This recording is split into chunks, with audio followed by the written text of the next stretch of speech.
In this video, we will be learning about the digestive system. I hope that by the end of this video, you will have a great understanding of what the digestive system is, how it functions, why it is so important, and what you can do to strengthen and nourish your digestive system, because we all have one. I get pretty excited when talking about the digestive system because I suffered from Crohn's for over 15 years. And I went to many doctors and all they wanted to do was give me drugs. And I just knew that that was not the way. So I had to dive deep. I had to dive deep into the digestive system, into the body, learn about how it works, and more importantly, what it needs to work. One of the most important things that I learned is that what you eat, the food that you choose to consume, goes hand in hand with the health of your digestive system. And there is no healing of the digestive system without focusing on the food that you are consuming. Something that I want you to keep in the back of your mind when it comes to you and your digestive system is that you cannot compare your digestive system to somebody else's digestive system. Sometimes it can feel like something is wrong with us because we see other people who can eat fast food or eat junk food and appear to be healthy. We have to keep in mind that we truly don't know what's going on in their life, and we don't know what their health is like behind closed doors. The bottom line is that our bodies were designed in a certain way to function in a certain way and require certain nutrients in order to function optimally. So, what is the digestive system? The sterile answer to that question is the digestive system is a group of organs that work together to digest and absorb nutrients from the food that you eat. However, I really view this system as this complex, intricate system that does so much more than just break down and absorb nutrients from the food that we eat. Much of our immune system lives in the gut. Many hormones are created in the gut, and so much more that we will dive into further on in this video. The key organs involved in the digestive system are the mouth, esophagus, stomach, pancreas, liver, gallbladder, large intestine and small intestines, and the anus. All of these belonging either to the GI tract or the biliary tract. The process of digestion begins before we even put food into our mouths. And I really thought this was cool when I learned this. Just the sight or smell of food stimulates our salivary glands to start releasing saliva. And this saliva helps to moisten and soften our food as we chew. And it also contains enzymes that begin working to break down the nutrients in the food before we swallow it. Once we swallow the food, peristalsis begins. And peristalsis is this contraction and relaxation of muscle, which works to not only further break down the food that we have consumed, but move that food through the entire digestive tract. So first, peristalsis is going to take the food from our esophagus and move it down into our stomach. And our stomach contains acid and more enzymes that work to continue to break down the nutrients of the food that we have eaten and then send what it has broken down to the small intestines. So peristalsis has now moved our food from our esophagus into our stomach and now has taken it from the stomach to the small intestines. The small intestines work together with the pancreas, liver, and gallbladder to take the contents and turn it into liquid. Once those nutrients are extracted and turned into liquid, it is easier for the rest of the body to absorb and utilize those nutrients. The liver and the gallbladder are a very important part of this process in helping the small intestines to break down these nutrients. The liver creates bile and then sends that bile to the gallbladder to be concentrated and made stronger before going into the small intestines to help it break down nutrients like fats, carbohydrates, and proteins. Our body doesn't use everything that is broken down from the food, so what's left over is known as waste. And the small intestines will take this waste and send it to the large intestines to then be turned into poop and disposed of through our anus. A fun fact for you is that there is about 36 feet worth of tissue that connects our mouth to our rectum. 36 feet worth of tissue to create the digestive system. I believe that one of the most important and vital components of a healthy digestive system is the health and harmony of these complex and diverse communities of microorganisms that live inside of our digestive system. I learned so much about the digestive system and these communities of microorganisms from Dr. Natasha Campbell McBride. I highly recommend all of her books, especially Gut and Psychology Syndrome. Dr. Natasha's work helped me to view the digestive system and really the entire body as soil. Like the soil in the earth that our food grows from, we can view the soil in our digestive system as where our health grows from. In healthy soil that produces life and helps us to grow our food, there lives many microorganisms such as fungi, bacteria, viruses, protozoa, nematodes, arthropods, worms, and insects. And our gut microbiome is not much different from the soil. In a healthy gut flora, we have different life forms such as bacteria, viruses, fungi, protozoa, flukes, worms, and all sorts of other creatures. And all of these creatures, when working in harmony, they create their own little homes in here. They work together to create the soil that coats your gut wall. Your gut wall is coated, protected, fed, and nourished by this soil that is co-created by all of these tiny living organisms. Recent research has shown us that 90% of the cells in the human body, 90% of all of the cells in the human body are in your gut flora. Can you believe that? It is just like this tiny planet, universe right inside of us that helps us to not only be alive, but to thrive. And what's kind of crazy to me is almost every day I hear people worried about parasites and worms and fungus inside of them and always looking for some sort of detox to rid themselves of these organisms that are critical for life. And I now know that it's because they don't have an understanding of their microbiome or how important these organisms are and how to, most importantly, keep them healthy and in harmony within their gut. Before I give you my mini rant on detoxing, I want to talk about worms. And I understand that just thinking about worms living inside of our bodies can give us the heebie-jeebies and make our skin crawl. But the fact of the matter is that worms do live inside of us, and we need them to live inside of us. And maybe once we know and understand this, we can begin to change our feelings towards them and not live in this constant state of fear. Dr. Natasha uses earthworms as an example, and I want to share that example with you. So earthworms are absolutely necessary for the health of our soil. Earthworms swallow organic matter and other particles in the soil. They digest these particles, and then what comes out of the other end is some of the best compost that we can get, worm castings. And these worm castings are rich in humus and ready-made pre-digested nutrients that are needed from the plants that grow in the soil. Also, as the earthworms move through the soil, they create these channels for air and water, which help to make the soil richer, softer, and more supportive to the other life forms in the soil. And Dr. Natasha believes that the worms in our microbiome play a very similar role for us.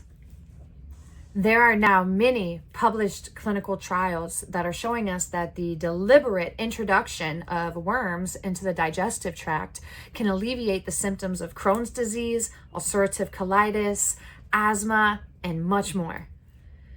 As with most things, too much of something or too little of something can cause problems. And industrial agriculture can serve as an example here. In industrial agriculture, chemicals are used to destroy the worm population. And when they do this, the crops that are yielded have less nutrients in them and are not able to provide you as much nourishment as they could if they came from a healthy soil with all of these different life forms. Again, worms are just one of many microorganisms living inside of you that are all doing and offering your body something unique. And it would take a long time for me to share a lot of that with you. And I want to spend most of my time in this video teaching you how to care for and strengthen your digestive system. So again, if you want to dive deeper into it, I highly recommend Dr. Natasha Campbell McBride and all of her work as a great place to start. I want to share with you a few things that the gut flora does for us. All right, and just a few examples of what the gut flora does for us include protecting us from toxins and invaders. They help to ensure appropriate digestion and absorption of food. They help with the production of vitamins and minerals, including the entire B vitamin group. Over 40 hormones are produced in the gut, and it is becoming more clear that the gut flora takes part in this process.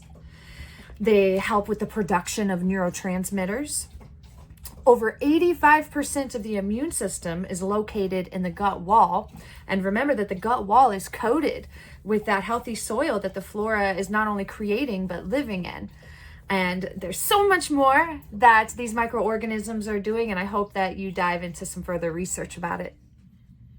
I do want to share my detox rant in hopes that to add some perspective, because it seems to me like we live in a detox culture now where everybody is constantly trying to detox something out of their body. And the consequences I've seen from this baffle me. For one, there is no detox that is going to go into your body and only target quote unquote bad organisms and eliminate them. When you detox, you are detoxing your body both of toxins and of nutrients. And if you're constantly detoxing, that means you're also constantly flushing nutrients, and this can very easily lead to malnourishment. I am a big advocate for our body's ability to rid itself of toxins and waste. It is our responsibility to give our body the tools, the nutrients that it needs to support these systems that are already built into each of our organs and our body as a whole to identify and eliminate invaders and things that can make it sick. I believe that the best way to detox is to stop consuming as many toxins as you can and to begin nourishing your body with real food and real medicine. Moving on, I want to talk a little bit about things that pose the greatest threat to our digestive systems and our gut microbiome, and mention a couple of things that we can do to care for and protect our digestive system and microbiome.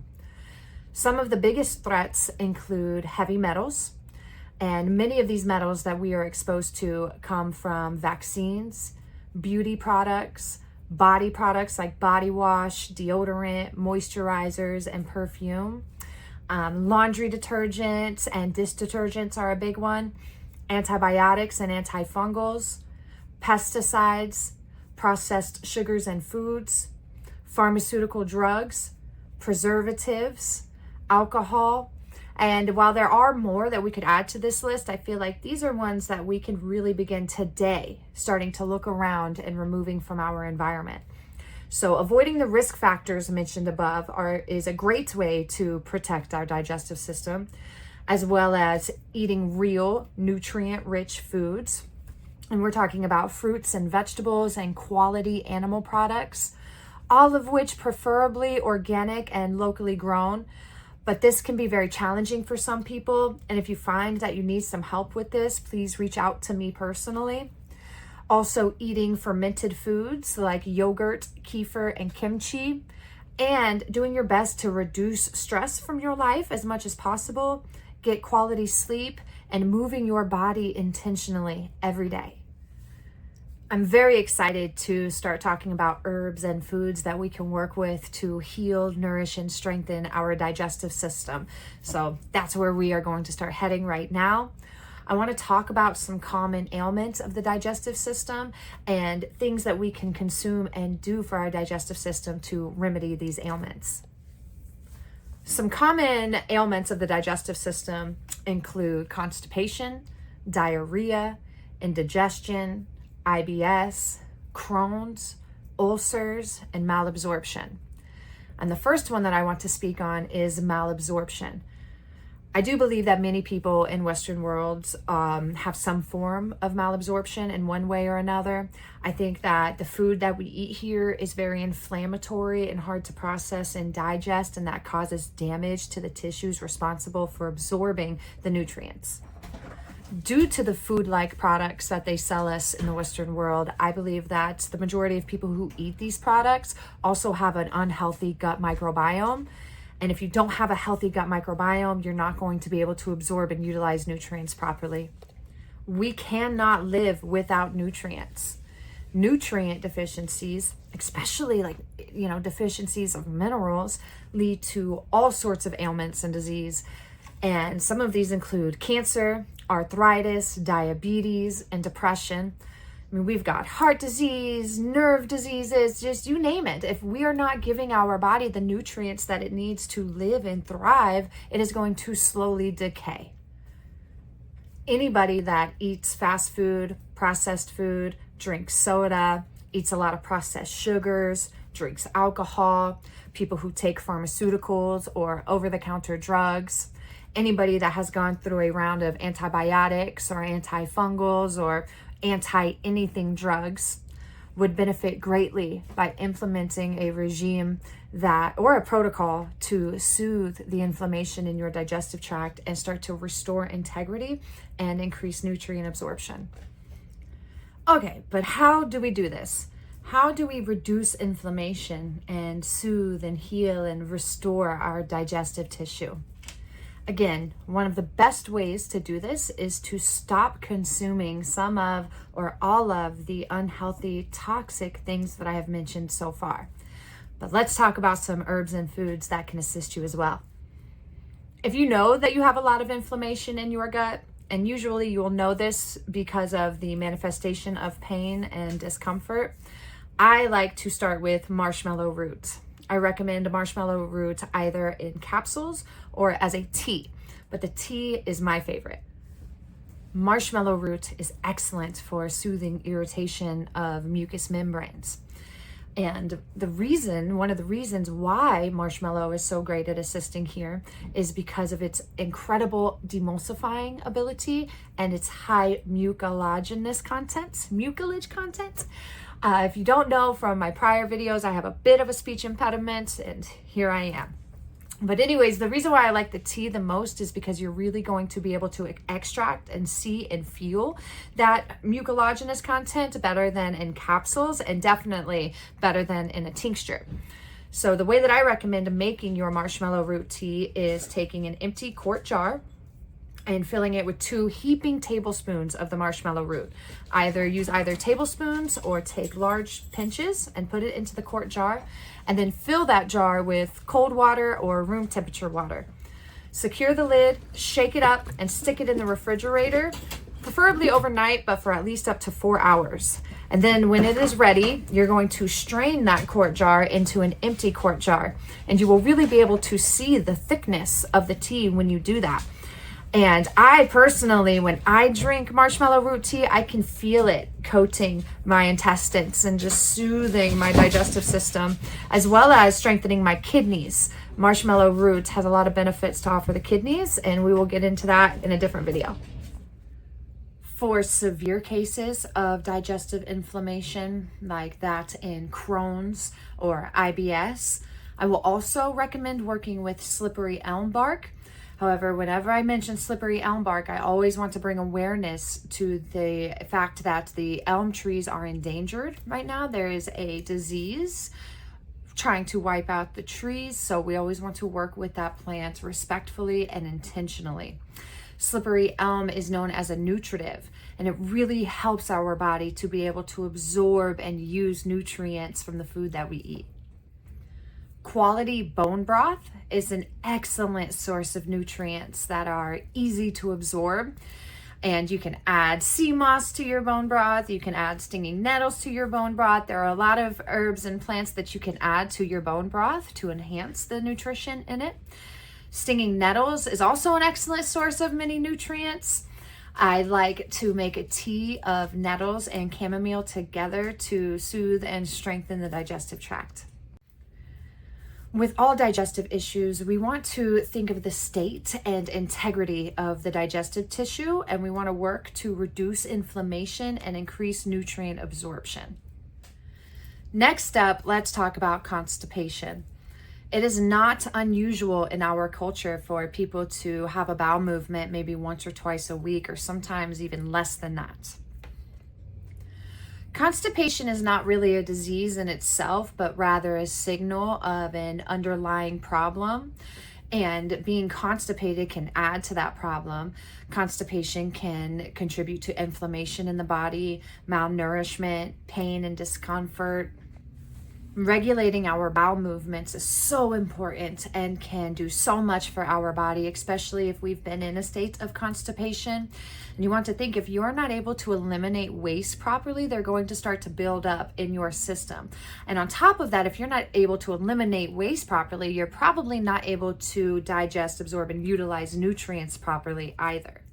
Another consequence of chronic constipation can be that the muscles in your intestines can lose the ability to have the peristalsis contractions throughout the digestive tract to move the contents through. And this losing the ability for peristalsis can also happen by taking laxatives for too long of a time. Taking laxatives or even synthetic digestive enzymes can begin to hinder your body's own natural processes. Your body can become dependent on these external sources for its natural processes. And so it's really important that we give our body the real food and the real nourishment that it needs to strengthen its own mechanisms. If you think that your body has started to lose its ability for those muscle contractions, some things that you can do to help re-stimulate the muscle contractions. One important thing is to eat wholesome food, real food, but at the same time every day. You want to have an eating schedule. You want to get some regularity in your eating if you want some regularity in your pooping. Put yourself on a schedule and give your body time to get used to that schedule. Some herbs that you can also work with to help you through this process include Cascara sagrada, that's a great one, aloe vera, psyllium husks, and good healthy sources of fiber. Our thoughts and our emotions play critical roles in the physical health of our body. So if you or someone you know tends to be more constipated, look at yourself and ask yourself if you're tense a lot of the time, if you tend to hold things in, if you're not expressing, if you're never able to relax. Simply giving yourself some time and space to relax can help promote that through the entire body. Marshmallow root is, again, very helpful for constipation. It's one of my go-to herbs for all sorts of digestive complaints. And I also recommend finding a good quality source of probiotics, definitely from your food, but with chronic ailments, sometimes we need just a little extra help. So go to your local health food store. I highly recommend getting their probiotics out of their refrigerated sections. I feel like these products have more life in them than anything you're going to find on the shelf outside of the refrigerator. And some of these companies are coming up with this new technology and coating the capsules with things to preserve the life of the probiotics, but I don't think we know enough to know what effect that coating is having on our digestive system. I make a formula called Golden Poo. And it's a funny name, but it is a strong formula, and I've seen it work wonders for chronic constipation. Golden Poo helps to strengthen and tone the digestive tissue. It stimulates the liver and the gallbladder to play their role. It encourages peristalsis. It helps to just wipe clean the lower bowel and any blockage and gunk that might be in there. The herbs included in this formula are Cascara sagrada, barberry root, fennel seed, slippery elm, golden seal, ginger root, turkey rhubarb, and yellow dock. All of these herbs have something so amazing to offer the body on their own, and then they come together as a powerhouse, as I say with a lot of my formulas, to help with regulating digestion and again cleaning the gunk out of it. All right, diarrhea, cha-cha-cha. So, you know, with diarrhea, it's not unusual to have diarrhea for a day or two. Sometimes this is the body's mechanism of getting rid of foreign invaders and toxins and things that don't belong in the digestive tract. But having chronic diarrhea over time not only puts you at severe risk of dehydration, but also malnourishment. Diarrhea was a big symptom of my Crohn's disease. I once had diarrhea every day for a year. And I had it throughout my entire childhood. So I'm aware of the uncomfortability and pain that can come with chronic diarrhea. If you are having diarrhea often, I highly recommend that you cut out all processed sugar, processed foods, and replace them with real wholesome, nutritious foods. I definitely recommend getting some probiotics or eating probiotic-rich food like kimchi or kefir. Astringent herbs are very helpful when working with diarrhea. They help to tighten and tonify the tissue. They help to regulate fluid distribution and can work really quickly in some cases to help eliminate the diarrhea. Agrimony is one of my go-to herbs for diarrhea, either as a tincture or in a tea. I feel that both of those work pretty quickly. Meadowsweet is a great astringent herb that will not only help to reduce the diarrhea, but help to soothe inflammation, help to strengthen the tissue, and reduce pain and discomfort. Lady's mantle is a gentle and effective herb. And raspberry leaf. Raspberry leaf is a great astringent herb, and it's loaded with nutrients that can help to, again, I'm really big on strengthening and nourishing tissues throughout the body, and raspberry leaf is really great at doing that. If you're suffering from chronic diarrhea, I also recommend making sure that you are staying hydrated. Get some Celtic sea salt or some Himalayan salt, some good quality salt, and put a pinch of that in your water when you drink it. I recommend having fruits in the morning, making sure you're getting quality fruits and vegetables in your diet, and making sure that your body has the hydration that it needs to survive. Now let's talk a little bit about indigestion. And indigestion can look different for each person. Sometimes it is abdominal pain. It can be a burning sensation in your chest or in your stomach. It can be bloating or gas, nausea, a number of things. And indigestion is often a result of poor eating habits. Whether you're eating fake food, or you're eating at different times of the day, or you're eating way too fast, you're not taking time to chew your food, or if you're eating really late at night before bed, these are some things that can contribute to indigestion. Correcting your eating habits is going to be very important to relieve yourself of indigestion. So you want to start there. And then you can add in herbs like meadowsweet. Meadowsweet is one of my favorite digestion herbs as well. You're probably going to hear me say my favorite a lot. I love all of these herbs so much. But meadowsweet can help to reduce that acidity that some people get. It can help to relieve that burning and discomfort. It can help to relieve inflammation and just soothe and restore that tissue. Again, marshmallow root, right? Going in, relieving inflammation, soothing the digestive tract. I use these words a lot, but in my mind, that's what I want to do. I want to relieve inflammation. I want to soothe discomfort. I want to restore integrity. I want to nourish the body. Okay. What else? So meadowsweet, marshmallow root, sea moss. Sea moss can be very restorative and helpful for indigestion. But ultimately, no matter what you are using to help relieve the symptoms, if you don't get to the root of the problem, which it lies in your eating habits, the problem's never going to go away. If your digestion is sluggish, if it feels like when you eat, food just sits either at the top of your stomach, in the middle, or even down in your lower bowel, you working with bitters before and after eating can really help to stimulate digestion, get peristalsis going, start releasing enzymes before you even start eating. And some of my favorite are fennel seed, anise or anise, some people call it, gentian. Centauri is one of the strongest bitters out there. Calamus root, wormwood, but you want to be careful working with wormwood, but really one of, or even making a formula out of a couple of these herbs. And I prefer, when working with bitters for the digestive system, especially to quickly stimulate the digestive system, I prefer tincture. They just absorb quickly, they get to work quickly, they're easier to carry around with you.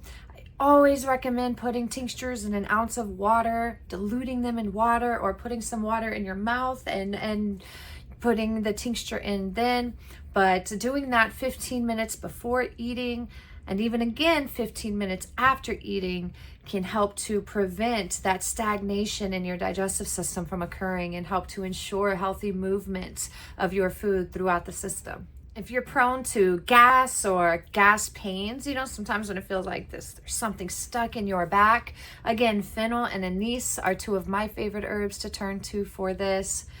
Also, if you have some nervous tension involved, sometimes indigestion can come because our nervous system is shot. We're anxious, we're constricted, we're tight.